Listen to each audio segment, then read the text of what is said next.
Bom, meu nome é Daniel dos Santos Souza, minha matrícula 385710. Faço parte do grupo 2. Nós ficamos aqui com o tema, né, sobre refino. Bem, o que é o refino? Bem, o refino nada mais é do que as operações metalúrgicas que têm por objetivo, né, eliminar as impurezas do metal. É uma importante operação metalúrgica e, além disso, né, os processos de refino eles variam consideravelmente de um metal para o outro, certo? Como nós veremos ver mais adiante, né, o refino do ferro é bem mais simples, é uma operação bem mais simples, né, do que as operações de refino do chumbo, né, que são bem mais complexas e há uma grande variedade, né, variabilidade das técnicas envolvidas, né? E a pureza, né, exigida, né, ou seja, a pureza do meu produto final após a etapa de refino vai depender do uso, né, para o qual o metal se destina, ok? Por que é necessário realizar as operações de refino? Bem, realizar as operações de refino é importante. Isto porque as propriedades físicas e eletroquímicas, né, de um metal são bastante influenciadas pelo seu nível de impureza, ou seja, pelo seu percentual de impureza. Como exemplo, nós podemos citar aqui a resistência à corrosão. Né? A resistência à corrosão do zinco, né, de alta pureza, né, onde possui uma pureza aí, né, de 90, maior do que 99,999%, né, consegue manter a sua superfície brilhante. Certo? Mas basta a adição, né, de uma pequena quantidade de impureza, né, até mesmo partes por milhão, que já vai reduzir, né, essa resistência à corrosão, né, e dependendo da sua aplicação, né, já pode tornar o material inútil, né, para essa aplicação na qual o zinco se destina, certo? Bem, aqui nós iremos exemplificar os processos de refino através, né, do refino do ferro, do cobre e do chumbo, certo? Como nós vimos no slide anterior, né, o processo de refino ele varia consideravelmente de um metal para o outro. O refino do ferro é bem mais simples, né? Bem mais simples, possui bem menos etapas do que o refino, né, do chumbo, que possui bem mais etapas e uma grande variabilidade das técnicas envolvidas no processo. Em termos de complexidade, o refino do ferro bem mais simples, bem menos complexo, certo? É relativamente simples. Enquanto que o chumbo, né, ele é bem mais complexo, né, pelos motivos que já foram expostos aqui na aula. E o cobre, né, o processo de refino do cobre, ele, em nível de complexidade, é intermediário entre o ferro e o chumbo. Bem, o processo de refino do ferro. O produto do alto forno, né, é o ferro gusa, né, que possui até 7% de impureza, onde essas impurezas são principalmente carbono, manganês, fósforo, enxofre e silício. E devido à presença dessas impurezas, né, o ferro gusa ele é quebradiço, né, e não possui um valor prático. Dessa forma, é necessário, né, realizar a operação de refino para remover essas impurezas, tornando então produzindo então o aço, né, que possui um grande valor comercial e técnico, né, e né, devido às suas excelentes propriedades mecânicas, certo? O aço ele contém aí no máximo 1,7% de carbono, ok? Então, o processo de refino ele é realizado primeiro através de uma oxidação seletiva, através da injeção de oxigênio ou ar enriquecido com oxigênio, né, onde esse oxigênio ele vai reagir com as impurezas, né, do meu aço, né, com exceção do enxofre, e além disso, né, como parte do ferro. Certo? Então, nessa primeira etapa, nós temos a produção de óxidos que irão fazer parte da minha escória, né, e de monóxido de carbono. Devido, né, essa reação também do oxigênio com o ferro, né, precisa ser eliminado.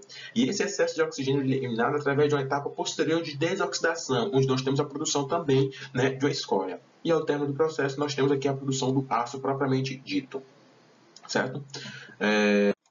Bem, o processo de refino do cobre, né? O processo de refino do cobre é bem mais complexo, né, do que o processo de refino do ferro.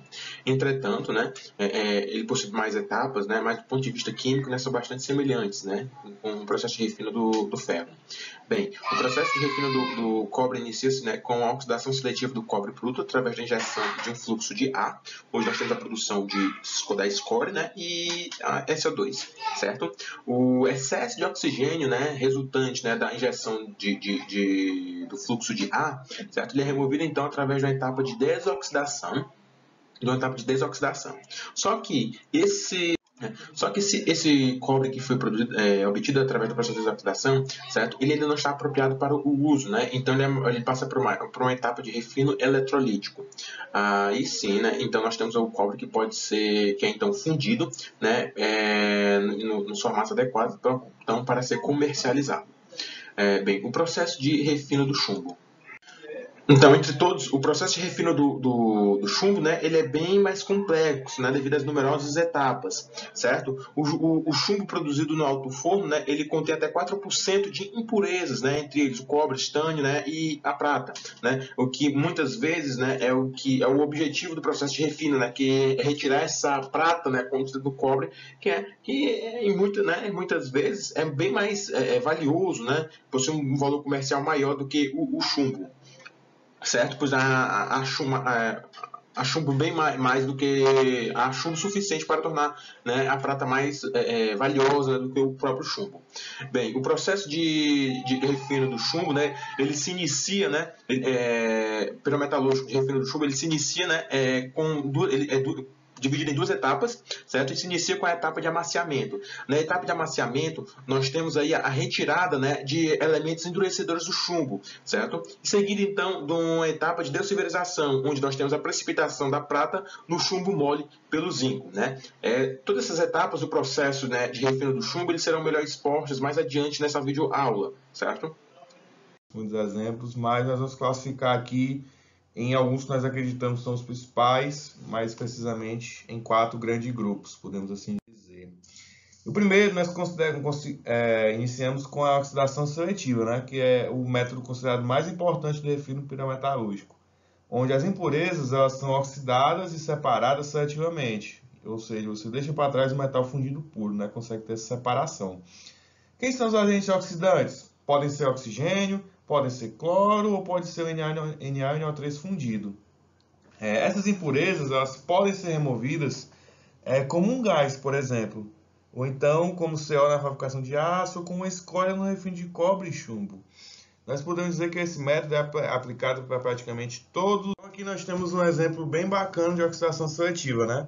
No caso, a oxidação de enxofre no cobre, onde para teor de enxofre acima de 0,1% e baixo teor de atividade, um valor aproximado constante de 0,012, nós temos como resultado. E para teores de enxofre mais baixos e correspondentes maiores teores de oxigênio e maior atividade, mais elevados, o produto da solubilidade tende a crescer, devido à diminuição do coeficiente de atividade do enxofre dissolvido pela ação do oxigênio, né?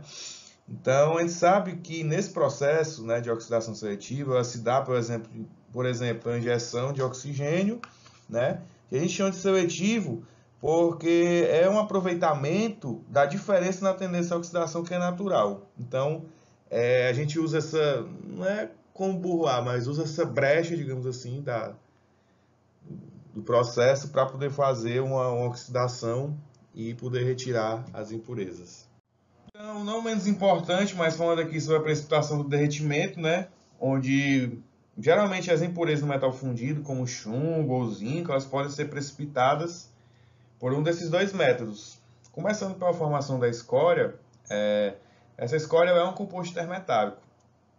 Ela vai ser formada como uma fase sólida, que vai se separar do banho fundido, e além disso ela vai flutuar na superfície, e aí isso já facilita, né, a remoção dela.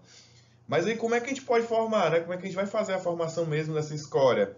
Através de dois métodos. Um é a interação entre o metal fundido e uma ou mais das impurezas que vão ser dissolvidas nele, né? A escória vai ser formada no resfriamento do fundido.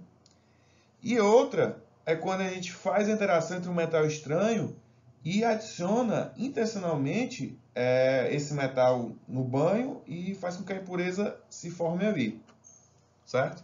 Então, para a escória nós temos isso. E para o fosco, nós temos que adicionar um enxofre elementar, né, no metal fundido, que ele vai estar ali um pouquinho, com concentração um pouquinho a mais, quando a gente fala em quantidade estequiométrica com relação à impureza que nós queremos remover. Como essa impureza ela vai ter que ter uma forte afinidade de enxofre, né, para que isso funcione. E podemos usar como exemplo o cobre, que vai reagir formando um fosco e vai flutuar na superfície, o que o torna possível remover ela por escuma. Podemos falar aqui também do processo de Wickation, né, que vai ser um processo ali de remoção. Por quê? Porque tanto a escória quanto o fosco eles sempre vão arrastar a quantidade apreciável da fase fundida, né? Então a gente vai conseguir remover, né, isso aí através do Wickation. Esse liquation envolve a drenagem do líquido, né, que vai ser arrastado pelo aquecimento do material, e ele vai ser aquecido num forno inclinado, a uma temperatura acima do ponto de fusão do líquido, mas abaixo do ponto de fusão das impurezas, né? Então, os componentes de alto ponto de fusão permanecem no forno, enquanto o líquido é drenado. Então, a gente pode falar que, em essência, é um processo de fusão seletiva também. Já falando aqui sobre outro processo, né, o transporte químico. Então, nesse método, basicamente, o metal que vai ser refinado, ele vai ser convertido em um composto volátil, né, onde a gente vai deixar para trás as impurezas. O metal puro ele vai ser precipitado da fase gasosa. A gente tem como exemplo o processo de carbonil para refinar níquel, processo de subalito para refinar alumínio e a decomposição térmica de iodeto para refinar zircônio. Por fim, também não menos importante, temos os métodos físicos, que envolvem fusão a vácuo, fusão por arco elétrico, destilação a vácuo, e aqui nós trouxemos fusão a zona, né, que vai ser após uma passagem completa, a barra vai ser fundida e solidificada. A fase líquida, que vai considerar as impurezas, transfere para as extremidades da barra. Então, acredito que esses são os principais processos de refino. O principal é a oxidação seletiva. A gente tentou passar um pouquinho disso aí. E é isso. Olá, sou Carlos Mateus. Dando prosseguimento aqui à apresentação, falando da parte de liquação, nós temos que a liquação é um processo de remoção seletiva de impurezas, né, utilizando a fusão de uma fase impura, de forma que o líquido ele esteja em equilíbrio com a fase sólida, onde a concentração das impurezas seja muito menor. No caso da liquação, não vai ocorrer a adição de nenhum reagente, vai ocorrer simplesmente o ajuste da temperatura, né? Vamos só variar essa temperatura do processo. E as condições para que se favoreça a liquação, né, é que o diagrama de fase mostra uma composição eutética de elevado grau de pureza e também que o líquido esteja em equilíbrio com um composto intermetálico com uma fração elevada da impureza, né? No caso, o ponto de fusão da impureza tem que ser muito maior, né, tem que ser consideravelmente maior do que o ponto de fusão do metal. Falando agora sobre o processo, né? O metal a ser purificado ele é aquecido em um forno até uma temperatura adequada, no caso um pouco acima do ponto eutético, né? E próximo ao ponto de fusão geralmente. Então o que vai acontecer? Somente a parte mais pura da fase vai se liquefazer, né? De modo que ela escorra para fora do forno com a ajuda de uma soleira inclinada, de modo a separar do restante da massa metálica. Um exemplo desse processo é a utilização da remoção do ferro no estanho.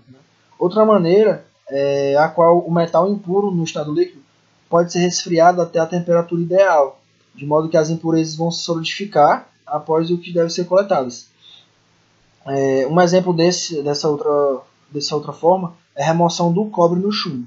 Certo? Falando sobre a liquação inversa, né? Como é que ela ocorre? Ela vai ocorrer quando a composição do metal a ser purificado é tal que o teor da impureza é menor que aquele do eutético. Nesse caso, a gente vai ter que o metal resfriado até uma temperatura adequada, no caso um pouco acima do eutético, e o metal de valor vai se solidificar, essencialmente puro, né? Enquanto que a fase líquida vai coletando as impurezas. O nome desse processo, que é até um pouco em desuso, é o processo Peterson, que consiste na extração da prata do chumbo. A gente tem aqui, no caso, até um exemplo que o chumbo impuro, com 0,3% de prata, ao ser resfriado lentamente, ele vai se cristalizar com um grau de pureza bem elevado, deixando uma liga com a concentração crescente em prata, até a composição final eutética de 2,5% de prata. Olá, aqui é o Caio Justo da Silva. Vou continuar aqui a questão da liquação inversa do chumbo. Esse processo consiste em retirar uma porcentagem de impurezas do chumbo e refiná-lo. Como se dá esse processo? O chumbo, quando é levado até a temperatura do eutético, ele vai se dividir em duas fases. Uma de chumbo refinado, que terá uma menor quantidade de impurezas, pois com a divisão da fase líquida, porque vão ter duas fases, o chumbo refinado e a fase líquida. A fase líquida ela vai ter uma porcentagem maior de impureza, uma quantidade de chumbo, mas uma quantidade também maior de impureza, de modo a porcentagem de impureza no chumbo refinado ser menor. Então, esse processo consiste em elevar o material até a temperatura do eutético, como eu havia falado, de modo a refinar o chumbo. Esse processo ocorre devido a, na temperatura eutética, coexistirem duas fases, como eu havia falado, uma líquida, que possui uma quantidade de impureza superior à outra fase, no caso a sólida e designada chumbo refinado. Esse chumbo refinado terá maior pureza. Então, assim, para conseguir essa mais alta pureza do chumbo, nós realizamos esse processo, que assim nós utilizamos o diagrama de fase e elevamos até a temperatura do eutético, e com isso nós podemos retirar as impurezas. Assim, temos aqui um exercício proposto para exemplificar esse processo utilizando a prata. Então, esse é o exercício. 10 toneladas de chumbo bruto contém um teor de 3.000 partes por milhão de prata. A temperatura do eutético da liga chumbo-prata é 304 graus Celsius. No chumbo refinado, ou seja, no chumbo solução sólida com uma quantidade menor de prata com relação ao líquido, tem no máximo 0,2%. E na fase líquida ele terá 2,5%. Então, assim, calcule, item A, calcula a massa de prata extraída do chumbo através da liquação inversa. Então, assim, o item B, a massa de chumbo perdida, ou seja, que acompanhará a prata no líquido e que deverá ser oxidada para obtenção de prata.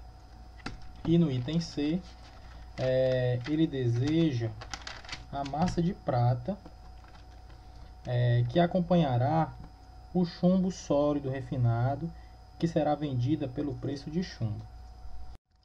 Aqui nós temos o diagrama chumbo, prata, e nós vemos que há mais ou menos a temperatura de 304 graus Celsius, mais à esquerda do gráfico nós temos o ponto eutético, que é o ponto onde a temperatura líquidos atinge o menor valor. E assim, esse valor, como foi dito na questão, é 304 graus Celsius.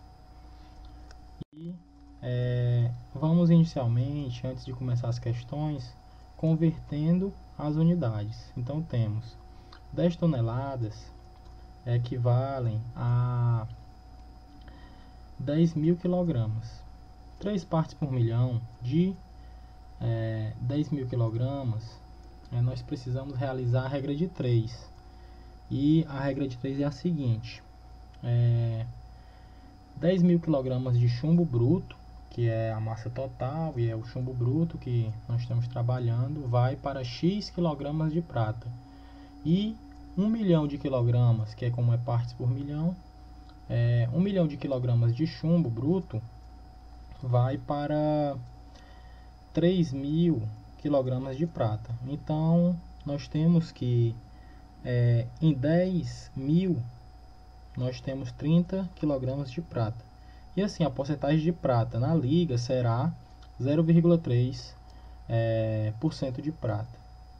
Então, aqui nós temos o diagrama mais próximo da região eutética. E nós temos o chumbo refinado. Nós temos o chumbo refinado, como foi dito na questão, tem 0,2% de prata. A liga tem 0,3%. E a região líquidos, ela tem 2,5% de prata. Resolvendo a primeira questão, ela pede para calcular a massa de prata extraída do chumbo através da liquação inversa.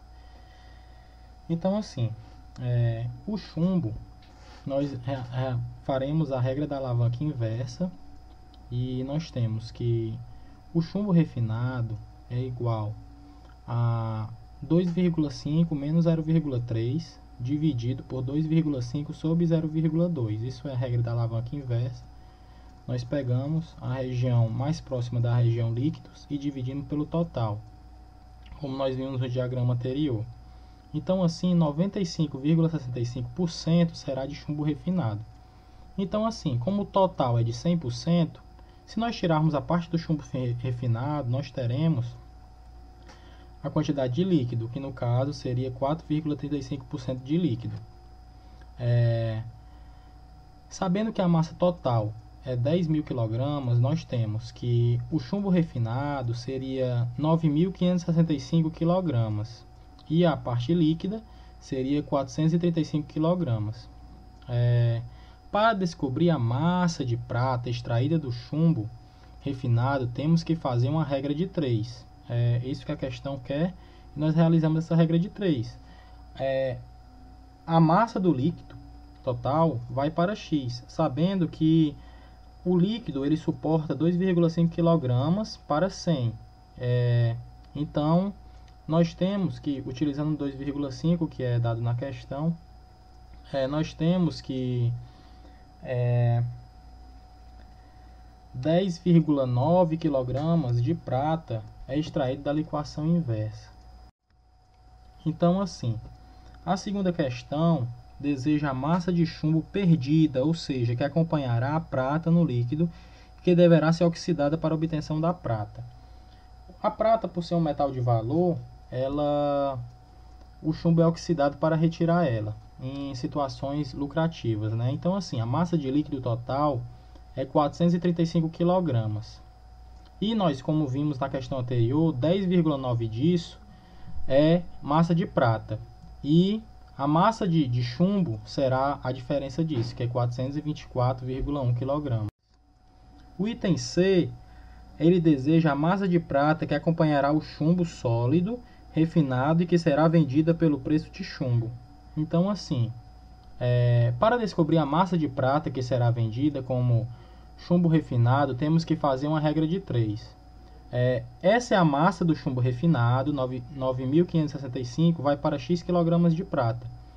E em 10 kg ou 100 kg de chumbo refinado, nós vamos para 0,2. Como nós vimos, o chumbo refinado suporta 0,2% de prata. Então, realizando os cálculos, nós temos que 19,13 kg de prata serão vendidos como chumbo. E é isso. Olá, professor. Aqui é o Cezanildo Souza Vaz Filho, matrícula 389314. E eu vou falar sobre o refino do estanho por liquação.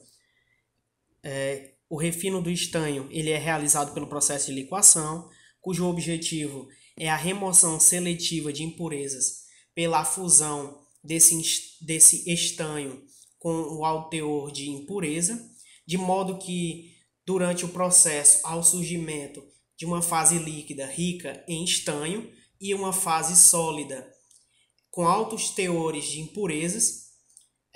Uma característica desse processo é que o ponto de fusão do estanho ele é menor que o ponto de fusão das impurezas.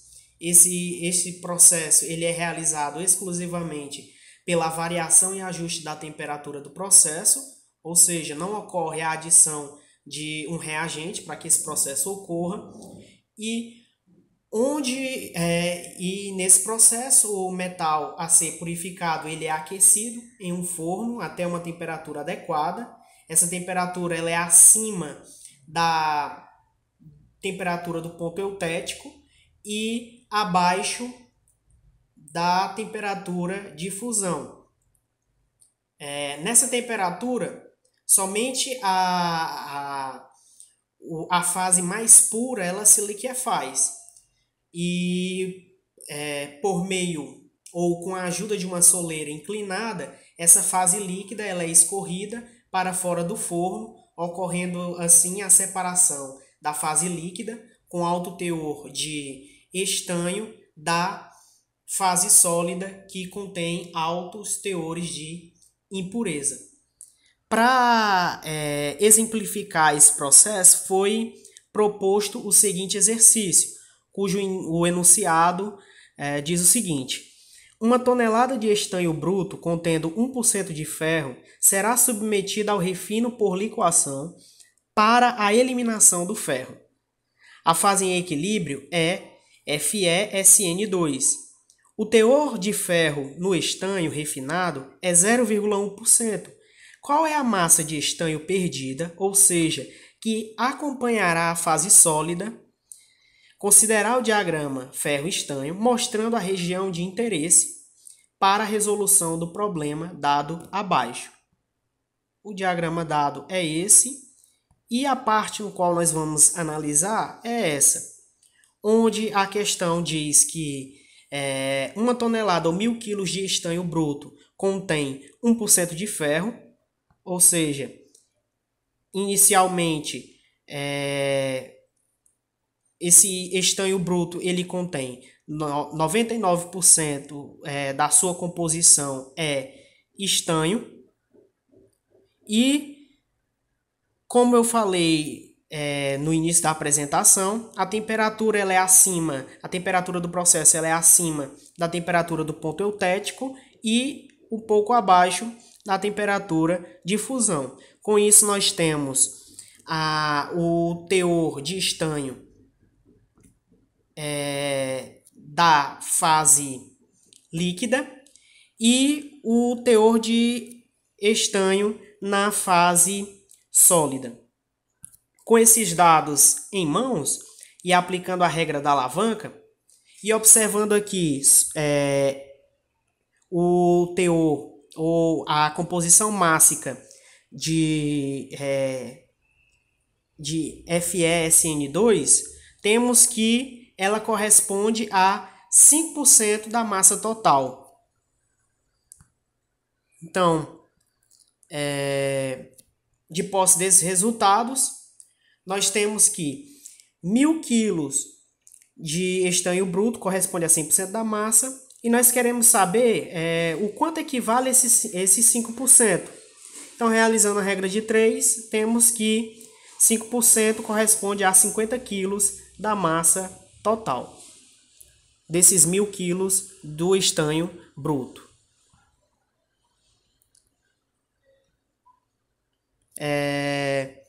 Então, com os dados obtidos anteriormente e sabendo que 293,27 gramas de FeSN2 contém 237,42 gramas de estanho, então, de posse desses dados, nós conseguimos obter o quanto de estanho é perdido ou foi perdido nesse processo. Então, nós temos que 50.000 gramas de FeSN2 corresponde a uma quantidade Y. Da mesma forma, realizando a regra de 3, obtemos que a quantidade de estanho perdida no processo é 40.478 gramas ou 40,478 quilogramas de estanho. Então, essa é a quantidade que foi perdida, essa é a quantidade de estanho presente na fase sólida.